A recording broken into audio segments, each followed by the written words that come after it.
dalam doa.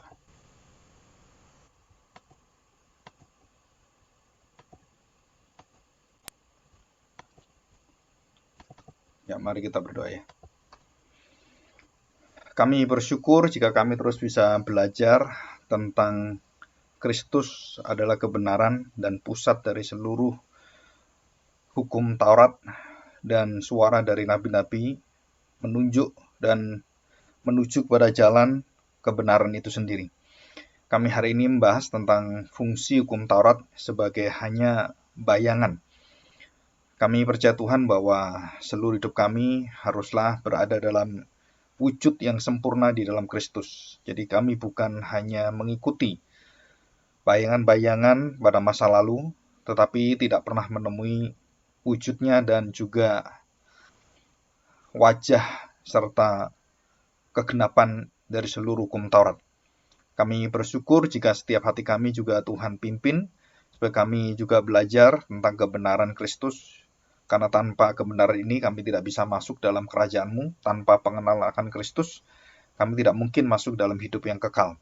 Walaupun pengertian kami sangat terbatas dan juga sangat kecil sekali, dan bahkan jauh daripada kesempurnaan dan kedalaman yang ada, kami percaya bahwa jika kami menerima dengan iman segala sesuatu yang diberitakan dalam firman Tuhan, walaupun kami tidak bisa menangkap seperti orang-orang lain yang menangkap, dan juga di dalam segala kelemahan kami, tapi kami percaya bahwa Roh Tuhan yang akan menyempurnakan, dan Kristuslah sebagai kesempurnaannya yang menjadi milik kami, yang akan mengubahkan dan bahkan mengubah semua kehidupan kami sesuai dengan kebenaran-Mu. Bawalah hati kami supaya kami menemukan wujud itu dan ketemu dengan kegenapan, kepenuhan, dan keseluruhan dari isi firman Tuhan yang membawa kami kagum dan hormat kepada Tuhan kami Yesus Kristus. Karena Allah menjadi manusia, itulah satu kerinduan daripada Bapa yang maha murah, dan kerinduan kami orang-orang berdosa yang tidak mungkin ditolong tanpa kemurahan Tuhan ini. Terima kasih Tuhan, kami mau belajar firman Tuhan, tundukkan hati kami, lembutkan seluruh jiwa kami, dan seturut dengan hati Tuhan. Di dalam nama Tuhan Yesus, kami serahkan doa kami ini. Amin.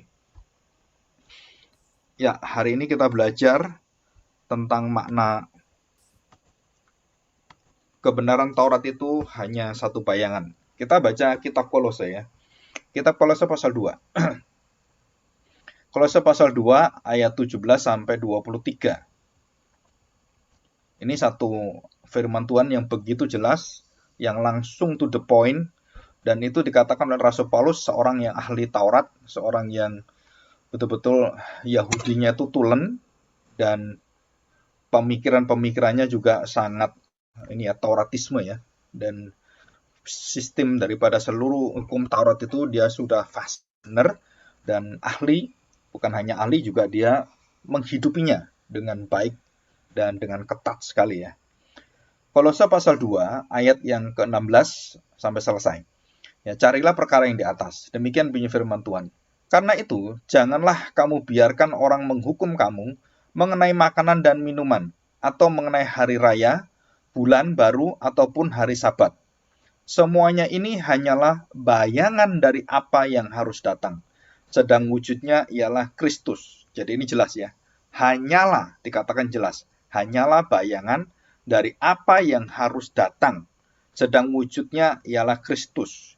Jadi Kristus itu wujudnya. Jadi kalau orangnya dan bayangan orangnya. Jadi Kristus itu orangnya dan Taurat itu bayangannya. Ya, seperti yang ada di belakang saya ini kan ada orangnya dan ada bayangannya. Nah, di situ kita akan lanjutkan. Ayat 18, janganlah kamu biarkan kemenanganmu digagalkan oleh orang yang pura-pura merendahkan diri dan beribadah kepada malaikat, serta berkanjang pada penglihatan-penglihatan dan tanpa alasan membesar-besarkan diri oleh pikiran yang duniawi. Nah, ini seperti kondisi sekarang ya, gereja-gereja sekarang yang selalu menginginkan penglihatan-penglihatan dan hal yang membesar-besarkan. Banyak hal yang seperti itu. 19, sedang ia tidak berpegang teguh kepada kepala. Jadi kepalanya, pusatnya itu tidak dipegang, tidak diperhatikan, dan tidak dijadikan kekuatan hidupnya gitu. Daripada seluruh tubuh, ya, kepala kepada kepala, dari mana seluruh tubuh yang ditunjang dan diikat menjadi satu oleh urat-urat dan sendi-sendi menerima pertumbuhan ilahinya. Apabila kamu telah mati bersama-sama dengan Kristus dan bebas dari roh-roh dunia, mengapakah kamu menaklukkan dirimu pada rupa-rupa peraturan, seolah-olah kamu masih hidup di dunia? Ya, jadi kita nggak terikat dengan segala peraturan hukum Taurat yang dilakukan orang Israel. Sekarang kita tidak terikat sama sekali, bahkan kita tidak melakukan ritual-ritual sunat dan semuanya. Itu bukan kita lakukan karena menurut hukum Taurat. Ya, ada orang yang melakukan hal-hal itu bukan karena dia orang Yahudi, ya, bukan, tapi karena dia ada urusan, mungkin karena kesehatan dia bersunat, karena hal-hal yang lain. Jadi bukan karena takluk kepada hukum Taurat, ya, itu bukan. 21. Jangan jamah ini, jangan kecap itu, jangan sentuh ini, semuanya itu hanya mengenai barang yang binasa atau pemakaian dan hanya menurut perintah-perintah dan ajaran-ajaran manusia. Peraturan-peraturan ini, walaupun kita simak ini ya, kita perhatikan, walaupun nampaknya penuh hikmat dengan ibadah buatan sendiri, seperti merendahkan diri, menyiksa diri, tidak ada gunanya selain untuk memuaskan hidup duniawi. Kita lihat banyak agama-agama yang ingin mencapai kerohanian tertinggi, kebenaran itu dengan apa? Dengan puasa, dengan tidak makan, tidak minum, dengan banyak melakukan ritual-ritual yang begitu luar biasa, dan bahkan boleh dikatakan bisa mendatangkan kesaktian, satu kekuatan gaib gitu kan. Nah, supaya mereka bisa mencapai itu, mereka melakukan hal-hal yang seperti itu, ritual-ritual. Dan dikatakan dalam firman Tuhan tidak ada gunanya selain untuk memuaskan hidup duniawi. Nah, kita bahas ini ya. Perhatikan, apa arti bayangan? Nanti kita bahas bersama-sama.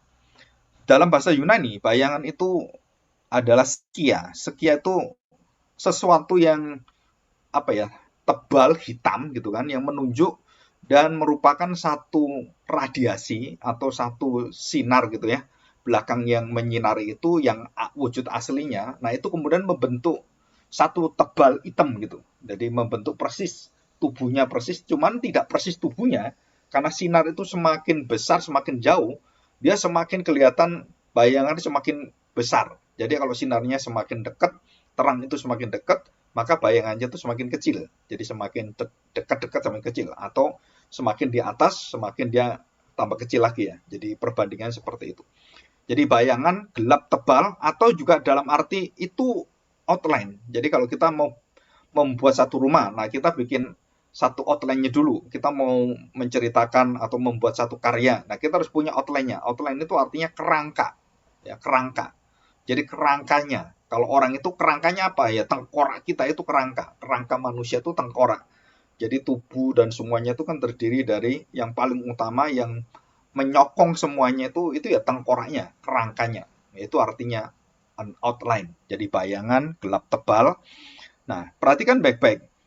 Nah, dari perbandingan ini kita tahu bahwa fungsi dari hukum Taurat itu, kalau kita lihat mulai dari kepala sampai kepada kaki, itu besar di kepala. Kalau bayangan ya, bayangannya besar di kepala, dan kemudian semakin kecil, dan ke kakinya tuh semakin kecil, semakin ujung. Nah, pertemuan bayangan kepala dengan kepala itu terletak jauh sekali. Semakin kepala dengan kepala yang asli dengan kepala yang bayangan itu semakin jauh. Nah, orang Israel itu memulai ibadah dari kakinya dulu, pembasuhan semuanya kan, sampai kepada ruang maha suci yang adalah disebut sebagai kepala dari bait Allah itu. Ya, bait Allah itu maha sucinya, kepalanya di situ, tabutnya di situ.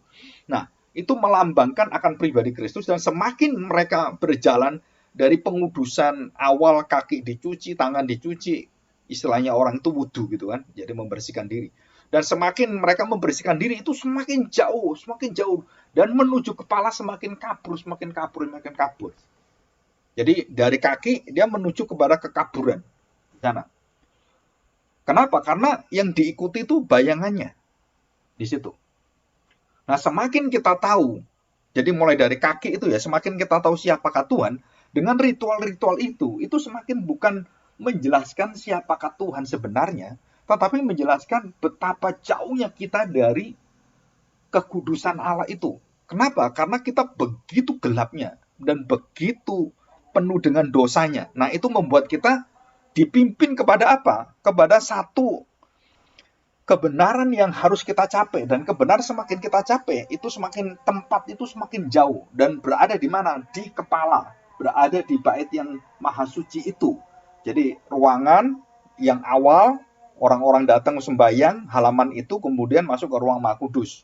Di halaman itu dibagi lagi ada tempat-tempat itu penyucian itu ya. Nah, dari situ kemudian masuk ruang maha kudus mempersiapkan korban binatang, dan hanya setahun sekali masuk ke ruang maha kudus. Ruang maha kudus itu menunjukkan kepada kepala, dan di situ ada loh batu, dan juga sebenarnya loh batu saja, tapi kemudian ditambahkan tongkat Harun dan juga roti mana. Dan tongkat Harun, roti mana itu kemudian tidak ada lagi, dan hanya ada 2 loh batu akhirnya yang ada di sana. Dan tongkat Harun itu nggak pernah dimasukkan, dan kemudian setelah dalam kejadian-kejadian pada pembuangan itu hanya loh batu yang ada. Ya, itu di situ. Jadi tongkat Harun itu dilepaskan dan dikeluarkan dari tabut perjanjian dan juga roti mana. Tinggal hanya loh batu itu. Nah, itu yang terakhir yang benar itu hanya loh batu. Ya, walaupun dikatakan di situ ada tongkat Harun, ya. Nah, kalau kita lihat dari kaki menuju kepada kepala, ritual orang-orang Israel itu semakin hari semakin berat dan semakin jauh dan semakin besar dan tidak mungkin ditemui di sana. Nah, itu artinya apa? Nah, fungsi daripada Taurat adalah bayangan, itu menunjukkan bahwa Taurat itu sendiri itu hanya menunjuk, hanya penuntun, hanya memberitahukan ada pribadi yang jauh lebih nyata, lebih besar, dan lebih sempurna daripada Taurat. Nah, itu ya fungsi Taurat. Jadi kebenaran Taurat itu tidak pernah membenarkan kita.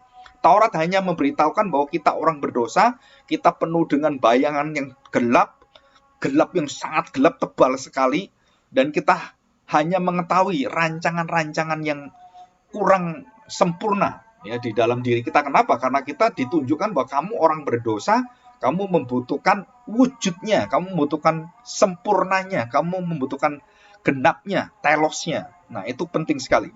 Nah, apa genapnya? Nah, dalam Roma pasal 10 ayat 4, Roma 13 ayat 10 dikatakan bahwa kegenapan Taurat itu adalah Kristus. Itu pasal 10. Dan pasal 13 ayat 10 dikatakan bahwa kasihlah kegenapan hukum Taurat. Jadi Kristus kegenapan hukum Taurat, kasih kegenapan hukum Taurat. Jadi Kristus adalah kasih, kasih adalah Kristus. Allah adalah kasih, dan kasih itulah yang menggenapi hukum Taurat, dan kasih itulah yang diberitakan oleh hukum Taurat. Dan kasihlah pusat daripada seluruh intisari hukum Taurat. Jadi hukum kepada kasih kepada Allah dan kasih kepada sesama manusia. Dan Kristus mengulang itu lagi di dalam Matius 22 ayat yang 37 gitu ya, yang sampai 38-39 dikatakan bahwa dia mengajarkan tentang saling mengasihi, hukum kasih itu. Dan itu bukan hukum baru, itu ada dalam hukum Taurat. Barunya apa? Nah, dialah yang melakukan, yang menggenapi, dan yang betul-betul mewujudkan. Nah, wujudnya. Jadi bisa dilihat bagaimana sih penggenapannya itu. Saya orang berdosa, saya nggak bisa menggenapi keselamatan saya nggak bisa melakukan untuk keselamatan saya. Bagaimana keselamatan itu bisa dilakukan? Bagaimana keselamatan bisa saya terima? Maka di situ kita membutuhkan satu kegenapan, satu istilahnya tuh pleroma. Artinya apa? Bahwa kita membutuhkan satu kuasa yang akan memberikan kita penjelasan, gambaran, dan juga teladan, contoh, pedoman, bagaimana itu bisa dilakukan. Dan itu semuanya utuh ada di dalam wujud yang Kristus. Jadi Kristus itulah merupakan gambaran wujud kesempurnaan dari hukum Taurat. Ya. Nah, kalau ada gambar di belakang saya ini, itu kan ada gambar orang, kemudian bayangannya. Nah, perhatikan ya. Jadi titik pertemuan bayangan itu dengan Kristus wujudnya, bayangan Kristus dan wujudnya itu ketemu di mana? Bukan di kepala dengan kepala, jauh kepala. Tapi ketemunya di ujung tumit, di ujung kakinya. Jadi pas di telapak kakinya. Nah, itu persis di sana. Jadi kalau Kristus menghadap ke sana, maka bayangan Kristus itu ke belakang, maka yang bertemu antara ujung dan ujung itu apa? itu ujung telapak kakinya. Jadi semakin jauh dari telapak kaki, semakin kapur. Dan itulah dimulainya dengan seluruh agama, termasuk Taurat, termasuk orang Israel, orang Yahudi memulai dengan apa? Dengan memulai ibadah dari kaki dan terus menuju kepala. Dan bayangkan itu.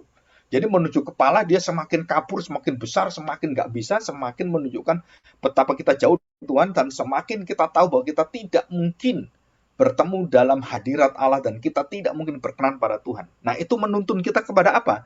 Kepada satu penggenapan di kepala itu. Dan kita akan melihat siapakah yang digenapi ini. Maka kita akan melihat pada wujudnya. Oh, itu Kristus. Di situ. Ya. Jadi ketemunya di mana? Itu di tumit, di telapak kaki Kristus. Nah, kenapa Tuhan mengatakan kepada Adam dan Hawa, kita masih ingat kan? Dan juga kepada iblis, bahwa iblis itu kerajaannya, kekuatannya, kepalanya itu akan hancur. Dan dihancurkan oleh siapa iblis ini kepalanya? Dihancurkan oleh tumit Kristus. Jadi tumit Kristus inilah menjadi tanda lambang pertemuan antara bayangan dan Kristus sebagai wujudnya. Di mana? Itu diletak kekuatan kekuasaan di kakinya, dan persisnya itu di tumitnya. Tumitnya hancur, menghancurkan kepala ular si iblis itu. Nah, saudara bayangkan. Jadi telapak kaki Kristus inilah yang sering kali dipakai bahwa segala kuasa akan aku letakkan di bawah kaki Kristus, kaki anaknya. Dan dengan kaki dia akan menginjak segala musuhnya. Bahkan iblis diinjak, maut diinjak, dan semua kegelapan kuasa-kuasa itu dibawa kontrol dan dikuasai dan diinjak oleh kaki Kristus. Dan itu kaki Kristus, bukan kaki kita. Ya, ingat baik-baik, itu bukan kaki kita. Kita tidak punya kaki sekuat kakinya Kristus. Kita nggak bisa seperti itu. Itu hanya kakinya Tuhan Yesus. Jadi yang bisa mengalahkan iblis, bisa mengalahkan orang musuh-musuh kita, itu semua adalah kaki daripada Allah yang menjadi manusia, yaitu Kristus. Nah, di kaki inilah perjanjian itu dimulai. Di kaki inilah seluruh perjanjian itu dibangun kembali. Jadi kalau bayangan dimulai dengan menuju kepada kepala semakin berat, semakin jauh, semakin besar dan tidak bisa ditanggung oleh manusia, dan menunjuk kepada Kristus langsung. Sedangkan orang-orang percaya bukan seperti orang Israel beribadah dari bawah dan menuju kepada kepala itu. Dan menunjukkan bahwa saya tidak mampu. Dan ini hanya bisa dilakukan oleh yaitu wujudnya. Dan di situ. Jadi komplit genap. Ya. Dan tidak bisa dilakukan oleh siapapun. Dan hanya Kristus yang bisa lakukan. Ya, oke, kita lihat sekarang. Kenapa saya katakan itu di kakinya? Karena Tuhan berjanji kan bahwa dari tumitnya kepala iblis itu diremukkan. Nah, ini ada satu lambang bayangan dan arti teologia, arti rohani. Jadi di kerendahan hatinya, penaklukan dirinya, penghambaan dirinya. Jadi bukan hanya dia menghampakan diri, dia menghambakan diri kepada kehendak Bapaknya. Dengan apa? Dengan lututnya, dengan kakinya.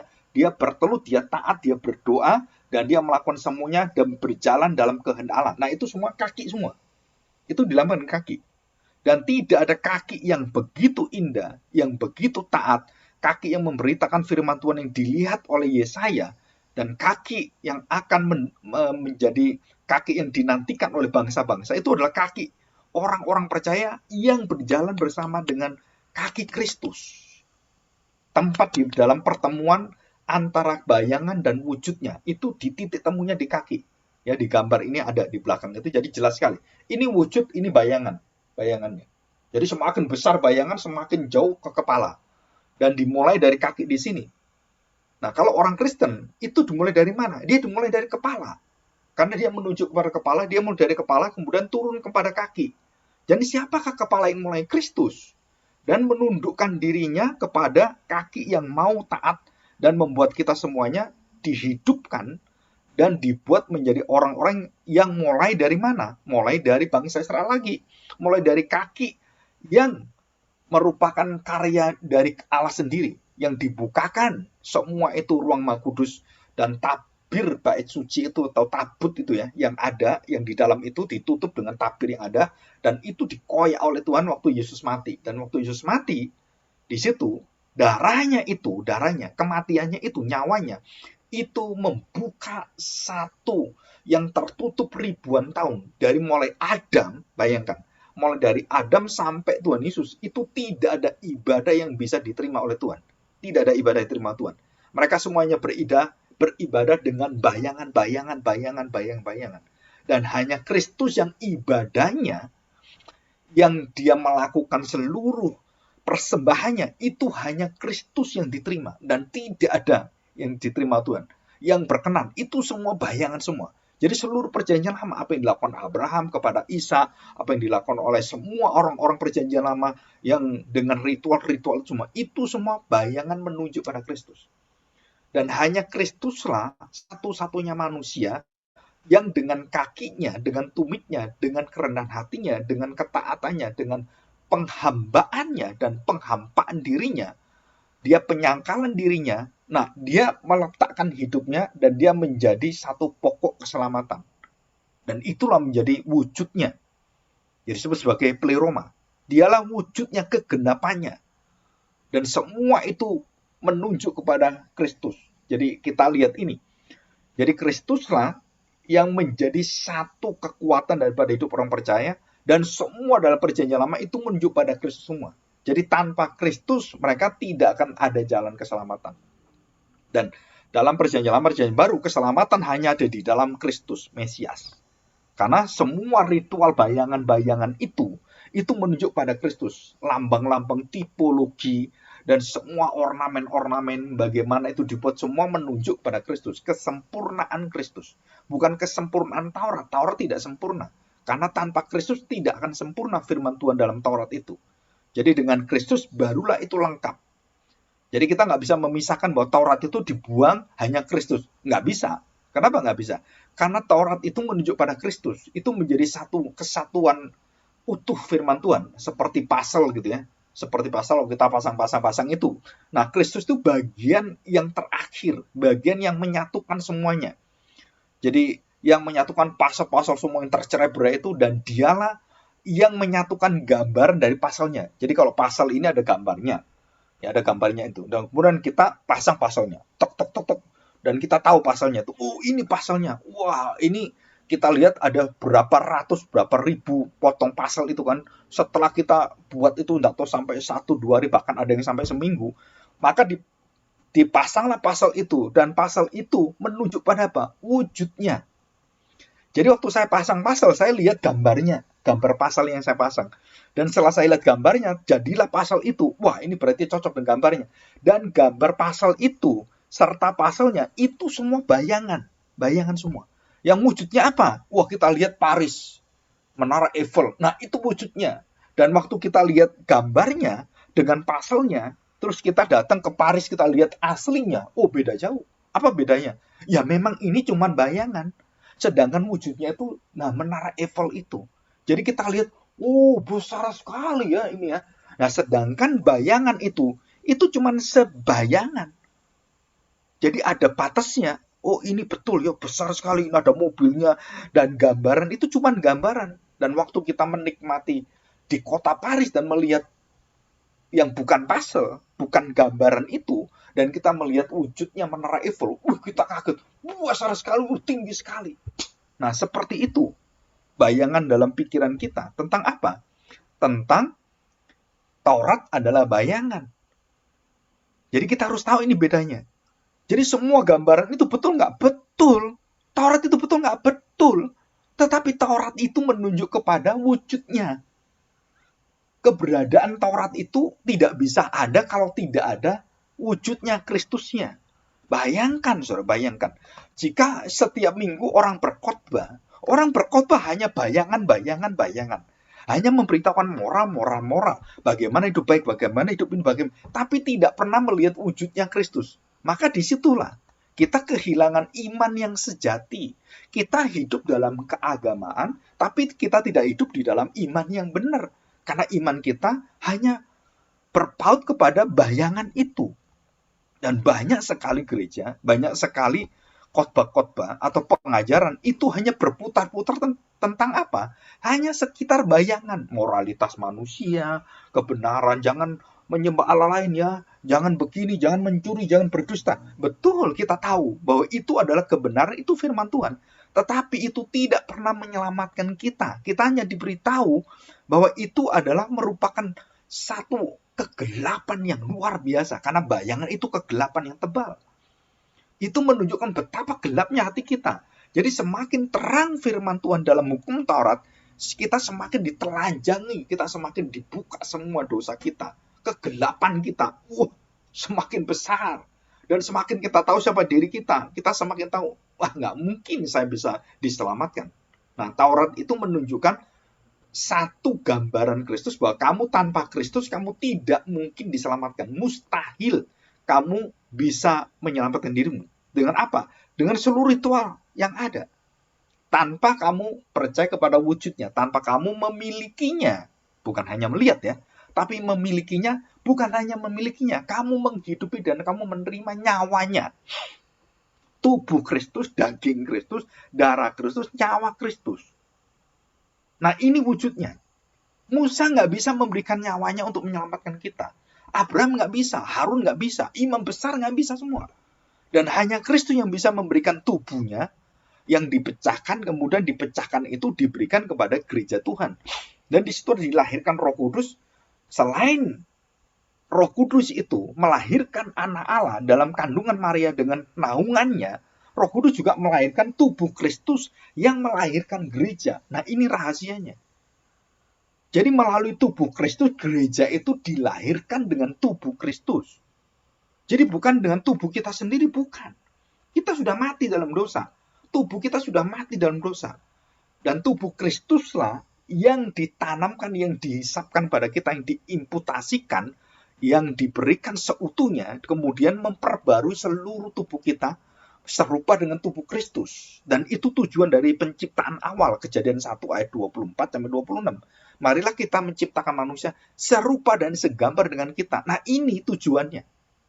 Menjadi tubuh Kristus, nyawa-nyawa Kristus, darah-darah Kristus, dan Kristus memberitakan itu dalam apa? Dalam perjamuan kudus. Dan ini seringkali saya ingatkan.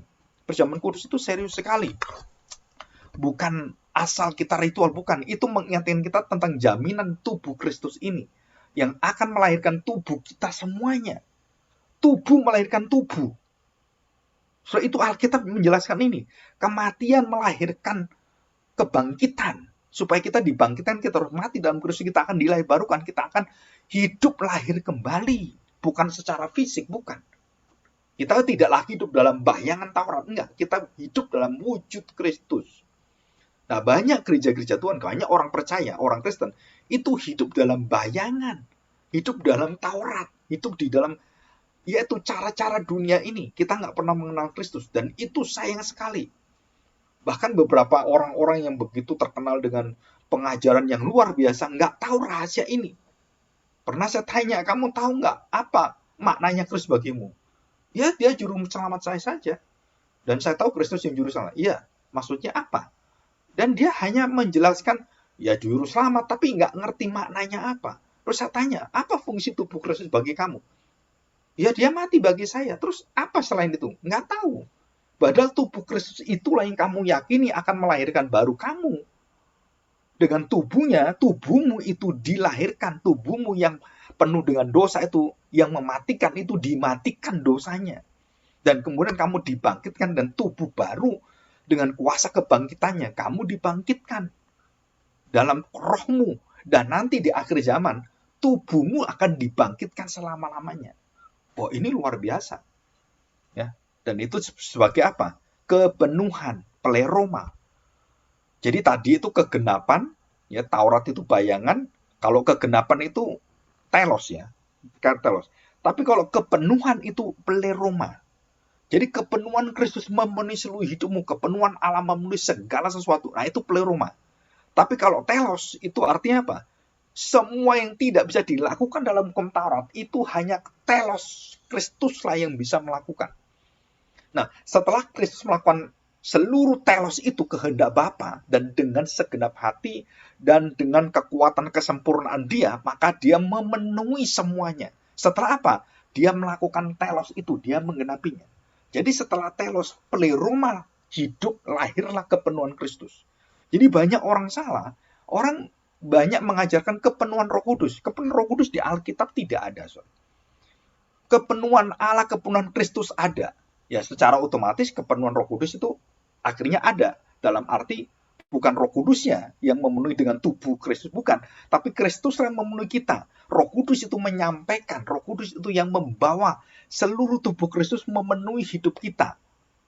Maksudnya apa memenuhi hidup kita? Hidupmu hidup Kristus, pikiranmu pikiran Kristus, kehendakmu kehendak Kristus. Dan semua yang kita pikirkan adalah pikiran Kristus. Dan kita tidak pernah diikat dengan apapun, dengan segala tantangan, rintangan, badai kehidupan kita, segala macam sakit, penyakit apapun. Saudara, kita di atas itu semuanya. Dan itu kita diberi keyakinan. Kenapa? Karena Kristus sudah mengalahkan penderitaan, maut semua dikalahkan. Sakit, penyakit, apapun, dia sudah memenangkannya. Dan kita nggak bisa diikat dengan kuasa itu. Apalagi kegelapan, sudah dikalahkan kerajaan maut, sudah dihancurkan oleh dia. Dan maut sendiri sudah dipatahkan dan sengat maut sudah ditelan oleh dia. Dan nggak ada yang menakutkan kita sebenarnya dalam hidup ini. Nah, itu artinya wujudnya. Jadi kegenapan itu telosnya akhirnya melahirkan apa? Pleroma. Telos akhirnya membuat pleroma itu mungkin bagi kita semua. Karena seluruh alam semesta dan dalam perjanjian lama, khususnya kitab Mazmur seringkali mengungkapkan seluruh bumi dipenuhi oleh kemuliaan Tuhan. Nah, itu apa? Itu adalah tubuh Kristus. Itu adalah kegenapan tubuh Kristus yang akan memenuhi seluruh kebenaran Kristus. Tubuhnya dan seluruh hidupnya itu akan memenuhi semua. Bukan hanya hati kita dipenuhi oleh Kristus, nyawa kita nyawa Kristus, tapi seluruh bumi dan segala isi dunia jagat semesta ini akan dipenuhi segala sesuatu, dan dipenuhi oleh Dia. Dan artinya apa? Digenapi oleh Dia dan kemudian diubahkan oleh Dia. Nah, sorry di situ. Jadi bumi dan surga itu akhirnya menyatu. Di dalam siapa? Di dalam Kristus yang wujudnya itu. Dan ini pemandangan yang kita akan lihat di akhir zaman. Jadi di surga seperti di bumi. Itu tergenapi dalam Kristus nanti. Di bumi ya di surga ini. Di surga ya di bumi ini. Jadi surga dan bumi menyatu. Kenapa? Karena Bapa akan bersekutu dengan anak. Dan anak membawa kita akan bersekutu dengan dia. Dan bersekutu dengan Bapa selama-lamanya. Bayangkan, saudara. Kita berada dengan Allah, Bapa, Anak, dan Roh Kudus. Kita bersekutu itu selama-lamanya. Dan bukan hanya dengan Allah yang Tritunggal itu, tetapi kita bersekutu juga dengan siapa? Dengan semua orang percaya. Dari seluruh orang-orang segala zaman. Dan kita menjadi bangsa imamat rajani. Dan tubuh kita adalah tubuh Kristus semua. Dan disatukan menjadi bait Allah. Jadi saudara di surga, jangan mencari gedung bait Allah. Seperti orang Israel sekarang mau bangun bait Allah. Nggak ada, saudara. Siapakah bait Allah itu? Ya tubuh kita semua ini. Dan tubuh Kristus di dalam tubuh kita menjadi bait Allah. Jadi bait Allah itu ada dua sisi. Dua tubuh. Tubuh Kristus dan tubuh kita. Dan disitulah Allah datang, firman menjadi manusia. Nah, itulah di situ Allah hadir. Bapa dan Roh Kudus hadir, Tritunggal hadir, dan di situ dari bawah manusia yang berdosa diubahkan diberi tubuh yang baru bersama, dan sudah tidak ada bayangan lagi, semua menjadi wujud semua di dalam Kristus. Dan ini penting sekali. Ya, Efesus pasal 2 kita baca ya. Kita lihat ini, ya penggenapan ayat ini ya. Efesus pasal 2 ayat yang ke-15. Ya. Saya bacakan ayat 14. Karena dialah damai sejahtera kita, Yesus ya, yang telah mempersatukan kedua pihak yang telah merubuhkan tembok pemisah, yaitu perseteruan. 15. Sebab dengan matinya, artinya matinya itu dengan nyawanya, dengan darahnya, sebagai manusia, ia telah membatalkan hukum Taurat dengan segala perintah dan ketentuannya, untuk menciptakan keduanya menjadi satu manusia baru di dalam dirinya. Satu manusia dagingnya, manusia itu artinya soma dan seluruh kehidupannya utuh, daging, tubuh, nyawa, rohnya itu semua utuh. Dan dengan itu mengadakan damai sejahtera. 16, ayat 16. Untuk memperdamaikan keduanya di dalam satu tubuh. Nah, jadi saya tadi ngomong bukan asal ngomong, itu firman Tuhannya ada semua. Di dalam satu tubuh dengan Allah oleh siapa? Oleh salib Kristus. dengan melenyapkan perseteruan itu pada salib. Ia datang memberitakan damai sejahtera kepada kamu yang jauh, dan damai sejahtera kepada mereka yang dekat, siapa? Israel, dan jauh siapa? Bangsa-bangsa lain. Sekarang menjadi satu bangsa yang dulu berseteru, dibedakan kafir, kamu kaum pilihan, kamu najis, kamu yang dikuduskan, ya kan? Kamu yang dikutuk, kamu yang diberkati. Nah, ini sekarang menjadi bangsa di dalam Kristus, mereka menyatu dalam tubuhnya. Dan bersatu di mana? Oleh salibnya. Jelas sekali ayat ini. Dan ini adalah satu keyakinan kita, satu kepercayaan kita yang tidak tergoyahkan. Jadi kalau kita sudah percaya Kristus, kita mau goyah atau tidak, ada Roh Kudus, ada darah Kristus, ada tubuh Kristus. Saudara, kita akan ditolong, kita akan dipelihara, kita akan ditopang. Dan pada saat-saat kita sulit itu, maka disitulah kuasa Roh Kudus itu akan menyertai kita dan akan membawa kita bisa menghadapi itu semuanya. Sampai bahkan kematian pun itu tidak bisa memisahkan kita dari kasih Tuhan. Bahkan akan menyatukan kita. Jadi segala sakit, penyakit, kemalangan, semua yang ada, bahkan tubuh kita yang lemah, yang kemah kita ini bisa hancur, bisa karena tua, itu menjadi pintu masuk sukacita kekekalan bagi kita bersama dengan Tuhan. Jadi setiap orang yang bersama dengan Tuhan, dan waktu mereka menghadapi pintu terakhir hidupnya, pintu terakhir dalam hidupnya, di dalam seluruh kesulitan dia masuk pintu itu disediakan satu sukacita yang tak terkatakan. Dan itu dijelaskan oleh Paulus, berkali-kali dijelaskan. Dalam tubuh kita yang lemah dalam hal apapun. Ya. Dan dikatakan di sana apa? Tak sebanding seluruh penderitaan kita di dunia ini dengan sukacita kita di surga. Itu dikatakan di dalam kitab Roma. Dan juga Korintus di situ ada juga. Jadi tidak sebanding, luar biasanya. Jadi penderitaan kita itu nggak sebanding. Kenapa? Karena penderitaan yang kekal itu sudah ditelan oleh Kristus. Jadi sudah tidak akan mengenai kita. Ya. Jadi dengan matinya Tuhan menciptakan. Nah, perkataan di sini bukan cuma memperbaiki, bukan, saudara. Menciptakan, melahirkan baru, menciptakan ulang. Semua itu diciptakan ulang. Jadi orang Israel secara daging itu harus masuk dalam Israel secara iman Abraham, dan orang percaya di dalam Kristus, di mana Abraham percaya kepada Kristus, dan kita semua percaya kepada Kristus. Juga kita belajar bagaimana Adam beriman pada Kristus, dan kita mencapai wujudnya, dan Abraham menunjuk pada wujudnya, dan seluruh perjanjian lama, Musa, kitab Taurat, kitab Keluaran, semua yang ada itu menunjuk pada Kristus. Dan ini sukacita yang luar biasa. Kita bisa mendengarkan bahwa Taurat itu bayangan Kristus. Artinya, ya, di manakah bayangan itu? Itu saudara semua terletak di dalam salib dan tubuh Kristus yang dipecahkan. Dan ujungnya di mana kita bertemunya? Ujungnya ada di kaki. Karena bayangan yang ada wujud, dan kemudian bertemunya bayangan dengan wujud, itu di ujung kaki. Jadi wujud, ujung kaki, bayangan dari ujung kaki ke sana. Nah, itu wujudnya. Saudara, ini satu hal yang luar biasa. Oke, kita lihat Ibrani pasal yang ke-8 ayat yang ke-5. Demikian ya. Pelayanan mereka adalah gambaran dan bayangan dari apa yang ada di surga. Sama seperti yang diberitahukan kepada Musa ketika ia hendak mendirikan kemah. Ingatlah, demikian firman-Nya, bahwa engkau membuat semuanya itu menurut contoh yang telah ditunjukkan kepadamu di atas gunung itu. Jadi Musa itu pinternya kayak apa? Dia diberitahu tentang ukuran semua itu. Dia tuh bisa apal loh, saudara. Dia nggak nyatet itu. Musa tidak bawa catatan kayak kita, apalagi bawa gadget gitu kan. Wah, di WA gitu kan. Wah, catati, Tuhan ngomong tak catat. Enggak. Musa hanya mendengarkan. Dan setelah selesai, dia bisa memberitahukan pada orang-orang itu semua. Apa yang dikatakan Tuhan, dia persis tahu semuanya. Itu kalau IQ-nya nggak jongkok, nggak bisa itu. Itu IQ-nya mungkin di atas 150. Jadi Musa, para nabi itu pinter-pinter. Yeremia, Yesaya itu orang yang pinter menghafal. Kalau enggak, loh, lupa saya. Tuhan ulangi lagi. Tadi gimana itu? Ukurannya gimana? Saya lupa. Yang bagian ini saya lupa. Enggak ada itu, saudara. Dan itu diberikan berkala, bukan langsung brek gitu, enggak. Diberikan berkala, dilanjutkan, dan petunjuk-petunjuknya itu berkala. Jadi ada masa gitu ya, manusia juga terbatas. Tapi Allah memampukan Musa, memampukan Nuh, termasuk membangun Bahtera itu luar biasa sekali. Bagaimana itu bisa membangun seperti itu? Itu nggak masuk akal semua, saudara. Itu keajaiban. Ya, oke. Kita lihat ayat yang ke-6. Ibrani 8 ayat 6. Tetapi sekarang ia telah mendapat suatu plan yang jauh lebih agung karena ia menjadi pengantara dari perjanjian yang lebih mulia yang didasarkan atas janji yang lebih tinggi.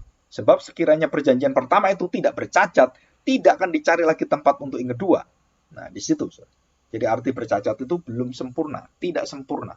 Jadi Taurat itu menunjukkan bahwa kamu cacat, penuh dengan cacat celah, dan binatang kamu persembahkan harus tidak bercacat, tidak bercelah, dan tidak ada kerutnya, tidak ada kelemahannya, dan tidak ada tanda petik penyimpangannya, tidak ada.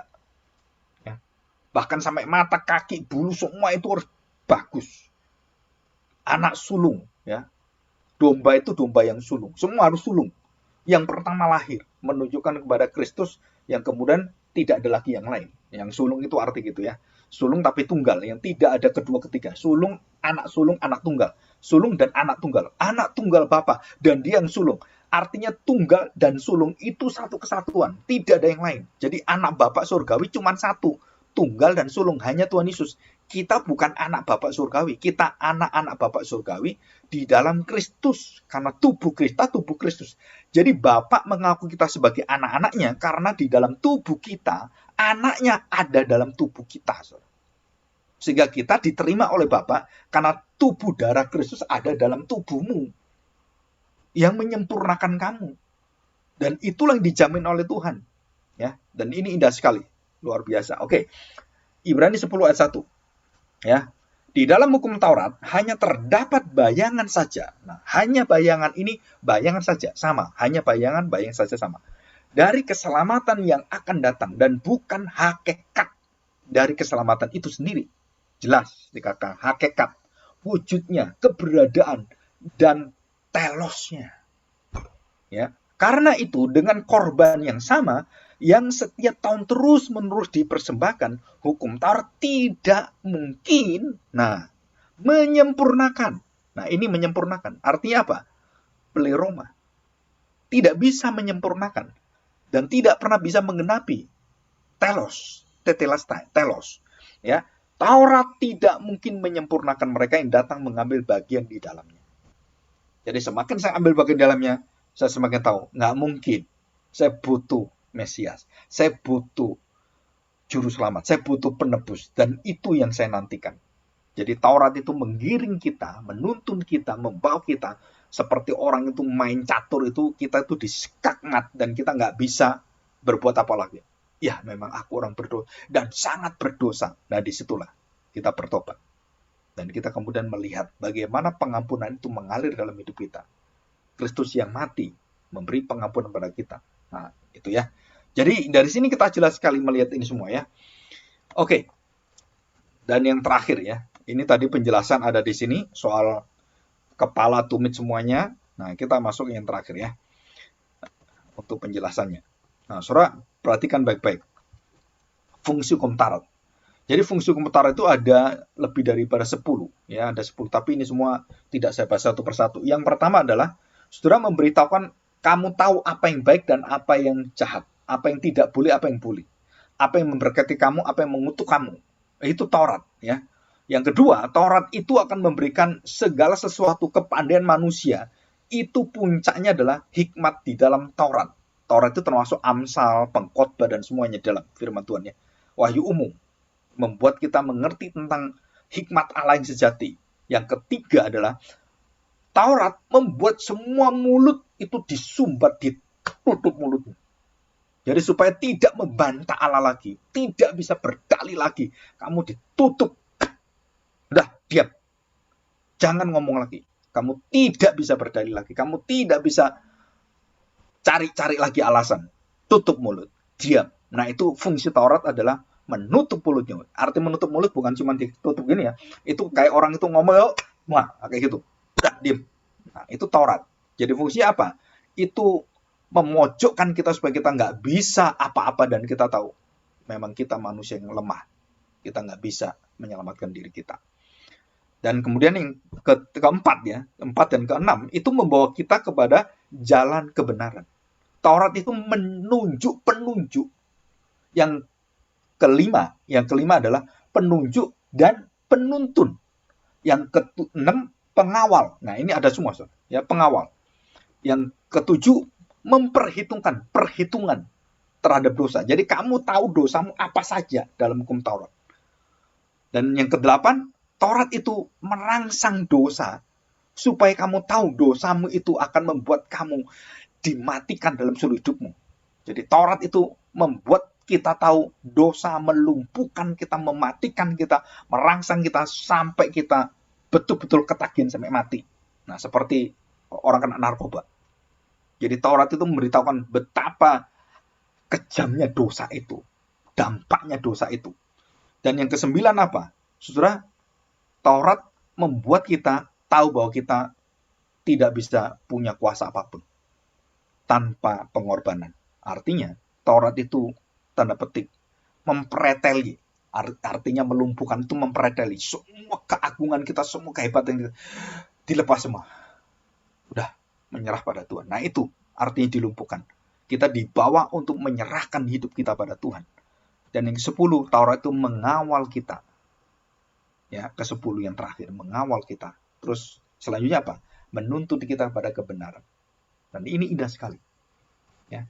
Jadi bayangan itu menuntun, bayangan itu memberitahukan kita, bayangan menuju pada kebaikan, bayangan itu menuju bahwa kamu adalah orang-orang berdosa. Dan itu bayangan semua. Sampai kemudian kita lihat Kristus. Nah, ini Kristus. Ini benar-benar Kristus. Nah, besok, Sabtu itu, saya memberitahukan tentang pengajaran terpenting, mengapa Yesus harus tidak berdosa. Nah, ini juga pengajaran yang sangat-sangat jarang diajarkan, tetapi di situ ada keindahan luar biasa tentang pembenaran. Karena kita belajar tentang pembenaran, teologi pembenaran. Bagaimana saya dibenarkan? Maka kamu harus tahu dulu, Taurat itu membawa kamu tidak bisa dibenarkan. Kamu bayangan gelap dalam hidupmu dan kamu jauh dari Tuhan, kamu harus dituntun kembali pada Tuhan dan kamu harus dirangsang, kamu tahu kamu mati dalam rohanimu, kamu harus menyerahkan hidupmu, kamu tidak bisa mengatakan aku mampu, kamu katakan aku tidak mampu, aku hanya mengandalkan Tuhan. Nah, itu Taurat semua. Taurat punya fungsinya seperti itu. Ya, ini yang saya tulis itu hampir lengkap ya tentang fungsi Taurat. Ya, kita bersyukur kita bisa belajar ini. Dari sini kita melihat bahwa Taurat itu adalah hanya bayangan, gambaran, dan selalu menuju pada wujudnya Kristus. Jadi seluruh perjanjian lama, saudara kalau saudara baca, setelah saudara mengerti Kristus sebagai kegenapannya, telosnya, kepenuhannya, peliromanya, maka kita membaca Alkitab itu, waduh jelas sekali, saudara. Keinginan itu kemana, arusnya kemana, tujuan kemana, dari kekal sampai kekal itu kemuliaan memuliakan anak Allah, Kristus. Dan disitulah Bapa dimuliakan, Roh Kudus dimuliakan, dan kita semua juga akan dimuliakan. Dan itu kekuatan kita belajar firman Tuhan yang berpusat, yang seluruhnya berada pada peliroma telos, kegenapan dan kesempurnaan kepenuhan Kristus. Karena tanpa itu kita nggak bisa. Dan itu kalau saudara mau belajar Efesus pasal 4, di situ jelas sekali seluruh tubuh kita menuju kepenuhan Kristus. Dan itu indah sekali. Dan itu gereja Tuhan. Dan kalau kita lihat gereja sekarang, apa ngerti itu? Nggak ngerti, saudara. Saya berkali-kali ke gereja-gereja, saya beritahukan hamba-hamba Tuhannya, banyak nggak ngerti. Kenapa nggak ngerti? Ya memang belum diberitahu pengertiannya. Dan belum dibukakan Tuhan. Tapi kalau sudah ngerti, mereka tahu betul. Mereka tidak mau bergereja seperti dulu lagi. Mereka mau bergereja dari awal.